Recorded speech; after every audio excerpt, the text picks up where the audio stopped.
Allahu Akbar, Allahu Akbar, Allahu Akbar,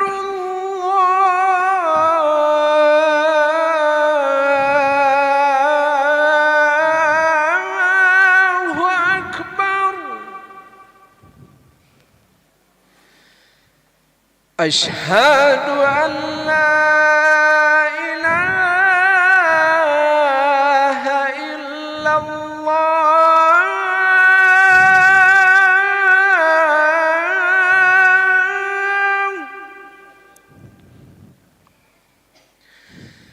أشهد أن لا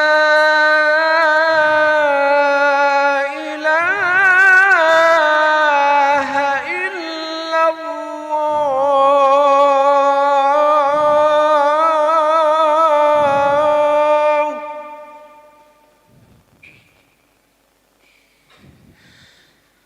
أشهد أن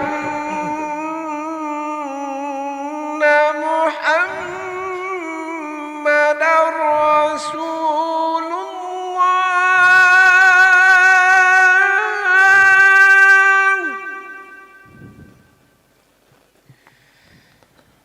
أشهد أن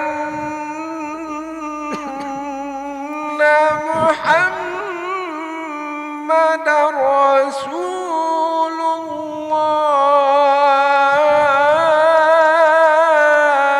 الله حي على الصلاة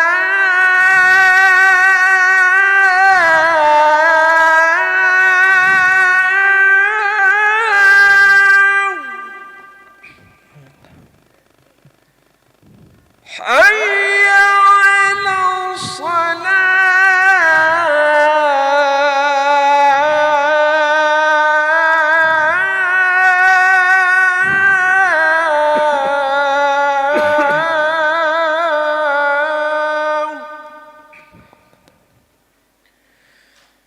حي على الفلاح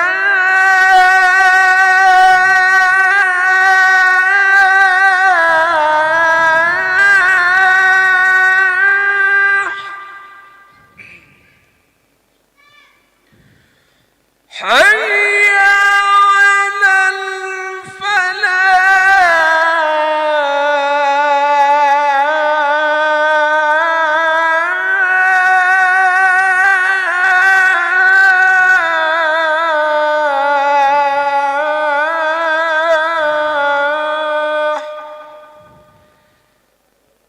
الله أكبر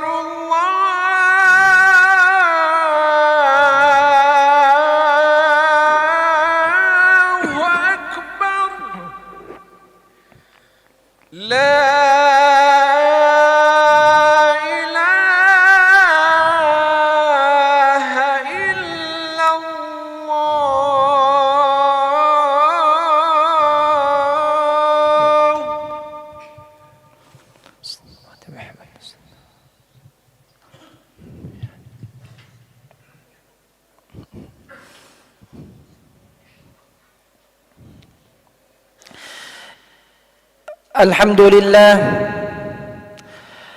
الحمد لله الذي بنعمته تتم الصالحات وبرحمته تتنزل البركات وبفضله وتوفيقه تتحقق المقاصد والغايات أشهد أن لا إله إلا الله وحده لا شريك له وأشهد أن محمدًا عبده ورسوله الذي لا نبي ولا رسول بعده قال الله تعالى في كتابه الكريم يا أيها الذين آمنوا اتقوا الله حق تقاته ولا تموتن إلا وأنتم مسلمون وقال يا أيها الناس اتقوا ربكم الذي خلقكم من نفس واحدة وخلق منها زوجها وبث منهما رجالا كثيرا ونساء واتقوا الله الذي تساءلون به والأرحام إن الله كان عليكم رقيبا وقال يا أيها الذين آمنوا اتقوا الله وقولوا قولا سديدا يصلح لكم أعمالكم ويغفر لكم ذنوبكم ومن يطع الله ورسوله فقد فاز فوزا عظيما وبعد فإن أصدق الحديث كتاب الله وخير الهدي هدي محمد صلى الله عليه وسلم وشر الأمور محدثاتها فإن كل محدثة بدعة وكل بدعة ضلالة وكل ضلالة في النار عافاني الله وإياكم من النار معاشر المسlimin wa zumratal mu'minin ayyuhal hadirun, jamaah sidang Jumat yang berbahagia rahimani wa rahimakumullah. Senantiasa kita berusaha untuk bersyukur kepada Allah Subhanahu wa taala atas limpahan nikmat dan karunia yang tidak henti Allah Subhanahu wa taala karuniakan kepada kita. Baik itu nikmat duniawi maupun yang lebih penting daripada itu, yaitu nikmat imani dan nikmat ukhrawi. Alhamdulillah, siang hari yang berbahagia ini Allah Subhanahu wa taala menggerakkan jiwa dan raga kita dalam rangka ketaatan ibadah salat Jumat secara berjamaah di rumah di antara rumah-rumah Allah Subhanahu wa taala. Maka hendaklah kita sadari bahwasanya ini merupakan nikmat di atas nikmat dunia yang Allah Subhanahu wa taala berikan kepada segenap makhluknya, dan inilah nikmat yang menunjukkan kasih sayang Allah Subhanahu wa taala sebagaimana terkandung di dalam asma-Nya Ar-Rahman, Ar-Rahim, Ar-Rahim, nikmat yang Allah berikan kepada orang-orang yang dimudahkan di dalam ketaatan kepada Allah.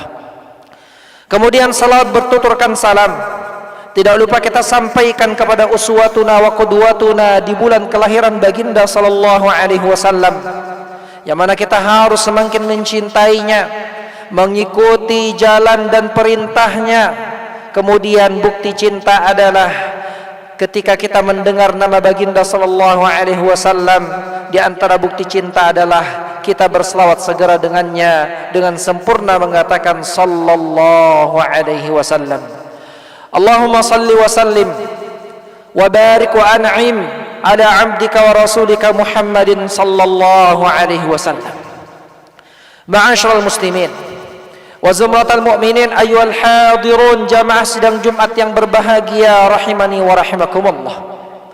Pada kesempatan yang mulia ini, mari kita kembali mengkaji tentang dampak buruk dari sebuah dosa. Maka perlu kita ketahui bahwasanya dosa memiliki dampak buruk, dan itu adalah suatu yang telah jelas. Al-Imam Ibnul Qayyim rahimahullahu ta'ala mengatakan, "Fama yanbaghi an yu'lam anna adh-dhunuba wal ma'asi tadurruhu wa la budda anna dararaha fil qalbi ka dararis sumui fil abdani." Yaitu bahwasanya hendaklah diketahui, perkara yang harus diketahui, bahwasanya dosa dan kemaksiatan maka itu menimbulkan mudarat, dan pasti menimbulkan mudarat pada hati, sebagaimana racun menimbulkan mudarat pada badan seseorang. Jamaah yang dimuliakan oleh Allah Subhanahu wa taala. Kemudian beliau melanjutkan, wa hal fid dunya wal akhirati syarrun wa da'un illa sababuhu adh-dhunub wal ma'asi. Tidakkah di dunia ataupun di akhirat penyakit atau keburukan melainkan disebabkan oleh dosa dan kemaksiatan. Faman alladhi akhraja abawaini minal jannah ladzatin na'imi wal bahjati was sururi ila daril alami wal ahzani wal masaib. Bukankah yang mengeluarkan ayahanda kita, ibunda kita daripada surga disebabkan karena kemaksiatan, disebabkan karena dosa kepada Allah Subhanahu wa taala. Ma'asyiral muslimin wa zumratal mu'minin, jamaah yang dimuliakan oleh Allah Subhanahu wa taala. Al-Imam Ibnul Qayyim di dalam perkataannya tadi menegaskan kepada kita bahwasanya dosa memiliki dampak buruk bagi setiap jiwa, dan itu adalah suatu yang pasti, dan itu adalah suatu yang hak, akan memberikan dampak di dalam jiwa seseorang. Jamaah yang dimuliakan oleh Allah Subhanahu wa taala. Kemudian kita sama-sama mengetahui Allah Subhanahu wa taala mengeluarkan ayahanda kita, mengeluarkan ibunda kita daripada surga kampung halaman kita disebabkan karena dosa yang dilakukan. Apakah 1000 dosa? Apakah 100 dosa? Apakah 10 dosa? Tidak, disebabkan karena satu dosa yang Allah Subhanahu wa taala larang agar dan tidak memakan buah yang dinamakan oleh syaitan buah khuldi. Jamaah yang dimuliakan oleh Allah Subhanahu wa taala. Kemudian Al-Imam Fudail bin Iyad mengatakan, biqadri ma yasghuru adh-dhanbu 'indak ya'dhumu 'indallah wa biqadri ma ya'dhumu 'indak yasghuru 'indallah. Yang mana artinya adalah semakin kecil dosa tersebut dalam pandanganmu, dalam penglihatanmu, maka akan semakin besar pula dosa tersebut di hadapan Allah Subhanahu wa taala. Dan semakin besar sebuah dosa dalam pandanganmu, maka akan semakin kecil pula di sisi Allah Subhanahu wa taala. Jamaah yang dimuliakan oleh Allah Subhanahu wa taala, perkataan Fudail bin Iyad tadi mengatakan dan menggambarkan kepada kita, sebagian manusia ada yang menganggap enteng sebuah dosa, bahkan dosa-dosa besar dia anggap remeh, dia anggap ringan di hadapan matanya, bahkan dia lakukan dan terus dia lakukan, maka hal tersebut akan semakin besar ganjarannya dan akan semakin besar dosanya di hadapan Allah Subhanahu wa taala.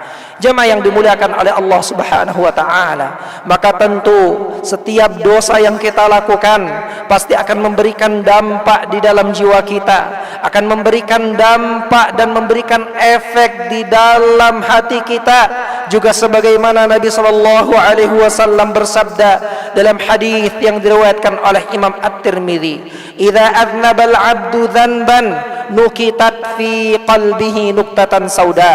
Apabila seorang hamba melakukan perbuatan dosa, maka diberikan titik hitam di dalam hatinya, hatta yasiru qalbuhu, hatta fa in taba wa naza'a wa in taba wa naza'a thaqula qalbuhu, fa in taba wa naza'a suqila qalbuhu. Apabila dia bertaubat, dia kembali kepada Allah Subhanahu wa taala, maka akan kembali dibuat hatinya menjadi cemerlang. Apabila dia terus melakukan dosa, terus meremehkan perbuatan dosa, menganggap enteng perbuatan dosa tersebut, maka hatinya akan semakin gelap, hatinya akan semakin suram, hatinya akan semakin keras, hatinya akan semakin membatu, dan akan berdampak semakin jelas di hadapannya di dalam kehidupannya. Ma'asyiral muslimin, jamaah yang dimuliakan oleh Allah Subhanahu wa taala, sungguh banyak sekali dampak daripada perbuatan dosa yang dilakukan oleh hamba Allah Subhanahu wa taala.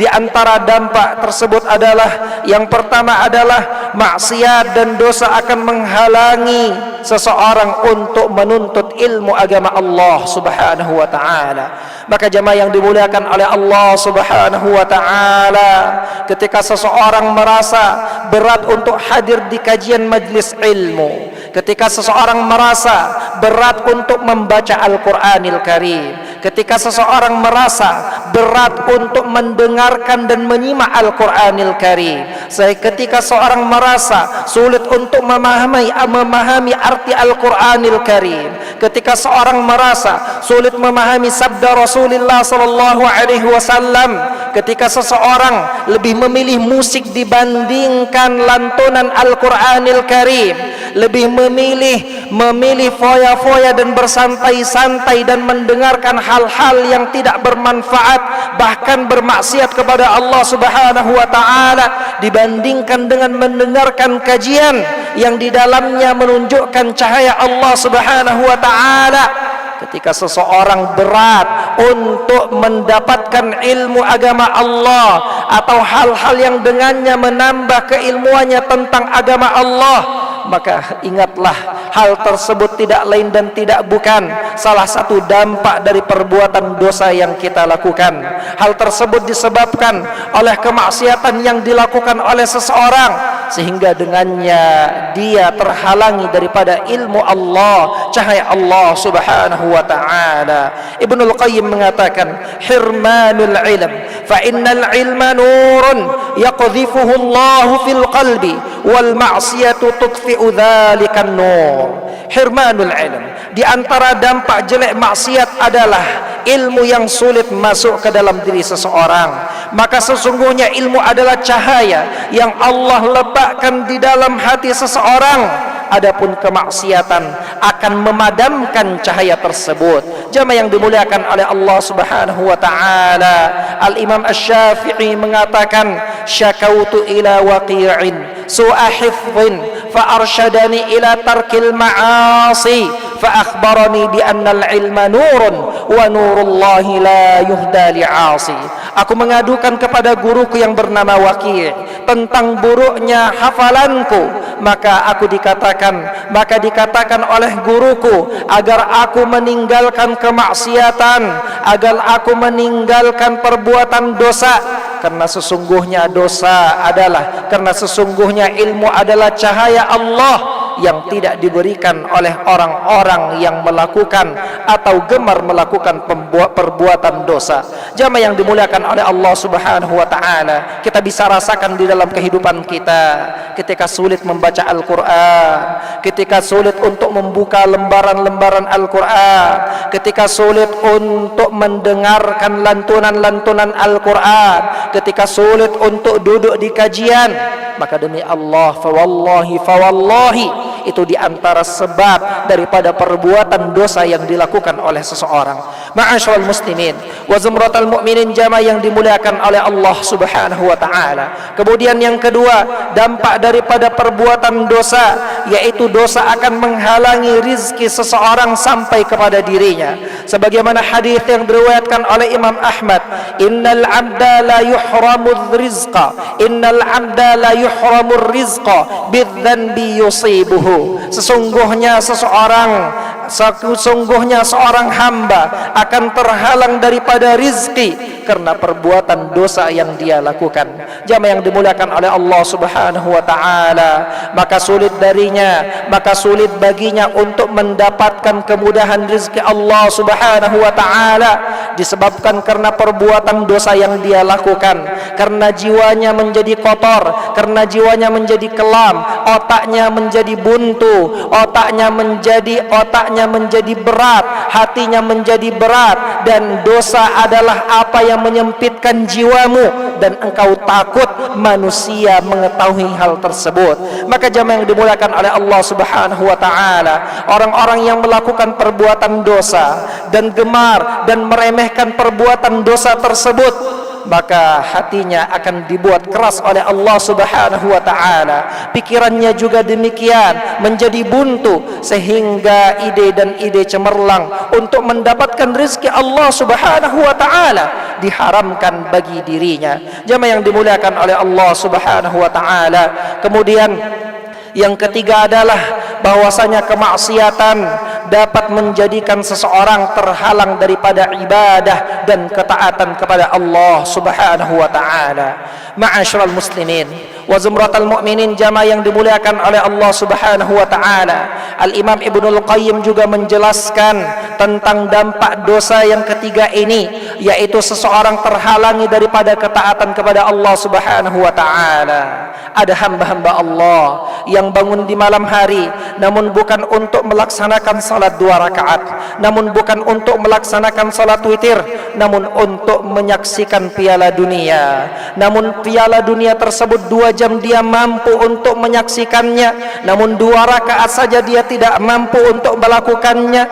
Fawallah, maka demi Allah, ini adalah salah satu dampak daripada dosa yang dilakukan oleh seorang hamba sehingga dihalangi daripada ketaatan kepada Allah Subhanahu wa taala. Dan juga seseorang dihalangi daripada ketaatan kepada Allah Subhanahu wa taala merupakan hukuman yang berat bagi jiwa seseorang. Al-Imam Ibnul Qayyim menggambarkan ketika seorang memakan makanan yang beracun, maka jiwanya akan sakit. Ketika jiwanya sakit, maka dia akan dihalangi dan sulit baginya untuk memakan makanan yang nikmat, makanan yang lezat, makanan yang sehat, disebab karena dia memakan makanan yang tidak sehat atau makanan-makanan yang menimbulkan penyakit. Begitulah pengibaratan sebuah dosa. Ketika seseorang mengkonsumsi atau melakukan perbuatan dosa, akan menyebabkan jiwanya sakit, akan menyebabkan dirinya sakit, akan menyebabkan hatinya sakit, yang dengannya dia dihalangi daripada ketaatan kepada Allah. Dan ketaatan kepada Allah Subhanahu wa ta'ala adalah kelezatan dan kenikmatan dan makanannya jiwa-jiwa kita. Jamaah yang dimuliakan oleh Allah Subhanahu wa ta'ala, maka apabila kita semakin berat, merasa semakin berat untuk melaksanakan ibadah 5 waktu di masjid di antara rumah-rumah Allah, yang tadinya kita datang ketika hayya 'alas salah berangkat ke masjid, kini sudah qomat juga kita masih berada di rumah, bahkan sudah berada 3 rakaat kita juga masih berada di rumah. Maka demi Allah tidak lain dan tidak bukan itu disebabkan karena dosa seseorang dan meremehkan dosa. Jamaah yang dimuliakan oleh Allah Subhanahu wa ta'ala. Kemudian di antara dampak perbuatan dosa adalah seseorang akan melihat dampaknya di dalam keluarganya. Sebagaimana as-salaf mengatakan, inni la a'sillaha, sesungguhnya aku melakukan atau bermaksiat kepada Allah Subhanahu wa ta'ala, fa ara dzalika atharah fi dabati wa fi ahli, maka aku melihat dampaknya di kendaraanku dan juga aku melihat dampaknya di keluargaku. Keluarga yang tidak harmonis, keluarga yang memiliki banyak masalah, istri yang mengangkat suaranya kepada suami, anak-anak yang sulit untuk diatur, anak-anak yang sulit membangkang, bisa jadi itu merupakan dosa, merupakan dampak daripada perbuatan dosa suami, dosa ayah yang mereka meremehkan perbuatan dosa tersebut. Maka jamaah yang dimuliakan oleh Allah Subhanahu wa ta'ala, dan sungguh banyak sekali dampak-dampak daripada perbuatan dosa yang telah dijelaskan oleh Imam Ibnul Qayyim. Maka apapun perbuatan dosa tersebut hendaklah kita waspadai dan jangan sampai kita meremehkan perbuatan dosa tersebut. Barakallahu li wa lakum fil Qur'anil azim wa nafa'ani wa iyyakum bima fihi minal ayati wad dzikril hakim. Fataqabbalallahu minni wa minkum tilawatahu innahu huwas sami'ul alim.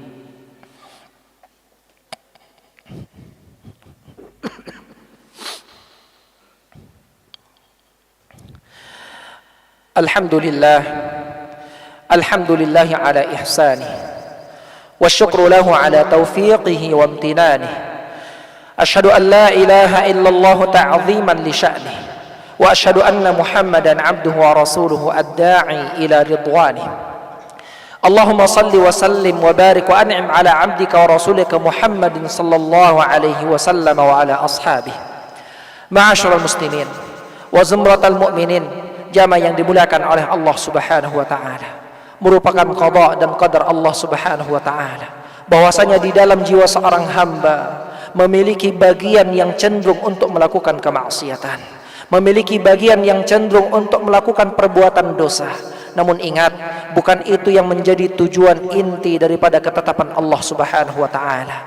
Akan tetapi tujuan inti daripada ketetapan Allah Subhanahu wa ta'ala adalah agar kita semakin terbukti keimanan kita kepada Allah, agar kita semakin terbukti ketakwaan kita kepada Allah Subhanahu wa ta'ala, akan semakin terbukti kejujuran kita kepada Allah Subhanahu wa ta'ala dengan ujian-ujian tersebut. Dan jangan sampai kita meremehkan perbuatan dosa tersebut, dan jangan sampai kita menganggap kecil, menganggap enteng perbuatan dosa tersebut. Dan waspadalah dan jangan sampai kita terjerumus kepada perbuatan dosa tersebut, meski terkadang kita jatuh kepada perbuatan dosa tersebut, namun jangan sampai kita terus dan terus berada di dalam perbuatan dosa tersebut dan meremehkan dosa tersebut. Jamaah yang dimuliakan oleh Allah Subhanahu wa ta'ala, maka tujuan utama adalah agar semakin terbukti keimanan kita dan ketakwaan kita kepada Allah Subhanahu wa ta'ala. Dan bagi yang telah melakukan perbuatan dosa, Allah Subhanahu wa ta'ala memberikan solusi kepada kita agar bertaubat kepada Allah Subhanahu wa ta'ala dengan taubatan nasuha, dengan taubat yang sebenar-benarnya, taubat yang sejujur-jujurnya, kembali kepada Allah Subhanahu wa taala, meninggalkan perbuatan dosa tersebut, menyesali perbuatan dosa tersebut, bertekad untuk tidak kembali, meminta halal kepada orang-orang yang terkait terhadap perbuatan dosa tersebut. Jamaah yang dimuliakan oleh Allah Subhanahu wa taala, yang mana dengan taubat tersebut kita akan semakin tinggi derajat di hadapan Allah Subhanahu wa taala, semakin berarti kehidupan kita, semakin bernilai keimanan kita di hadapan Allah Subhanahu wa taala. Imam Fudail bin Iyad mengatakan, taubatun bila iqla'in istighfarun, bila iqla'in taubatul kadzabin. Seorang yang beristighfar mengatakan astaghfirullah, mengatakan astaghfirullah, namun dia tidak meninggalkan dan menyesali perbuatan dosa tersebut, maka istighfarnya tadi dan taubatnya tadi adalah taubatnya para pendusta. Maka jamaah yang didoakan oleh Allah Subhanahu wa taala, fafirru ilallah, maka larilah dan kembalilah kepada Allah Subhanahu wa taala. Marilah kita berdoa kepada Allah Subhanahu wa taala, semoga khutbah yang singkat ini memberikan teguran bagi kita, menjadikan kita lebih waspada terhadap perbuatan dosa dan lebih menjaga ketaatan kita kepada Allah Subhanahu wa taala. Innallaha wa malaikatahu yusalluna 'alan nabi ya ayyuhalladzina amanu sallu 'alaihi wa sallimu taslima. اللهم صل على محمد وعلى آل محمد كما صليت على إبراهيم وعلى آل إبراهيم إنك حميد مجيد. اللهم اغفر للمسلمين والمسلمات والمؤمنين والمؤمنات الأحياء منهم والأموات إنك سميع قريب مجيب الدعوات يا قاضي الحاجات. ربنا ظلمنا أنفسنا وإن لم تغفر لنا وترحمنا لنكونن من الخاسرين. ربنا أرنا الحق حقا وارزقنا اتباعه وأرنا الباطل باطلا وارزقنا اجتنابه. ربنا هب لنا من أزواجنا وذرياتنا قرة أعين واجعلنا للمتقين إماما. اللهم أصلح لنا ديننا الذي هو عصمة أمرنا، وأصلح لنا دنيانا التي فيها معاشنا، وأصلح لنا آخرتنا التي إليها معادنا، واجعل الحياة زيادة لنا في كل خير والموت راحة لنا في كل شر يا رب العالمين، والموت راحة لنا من كل شر يا رب العالمين.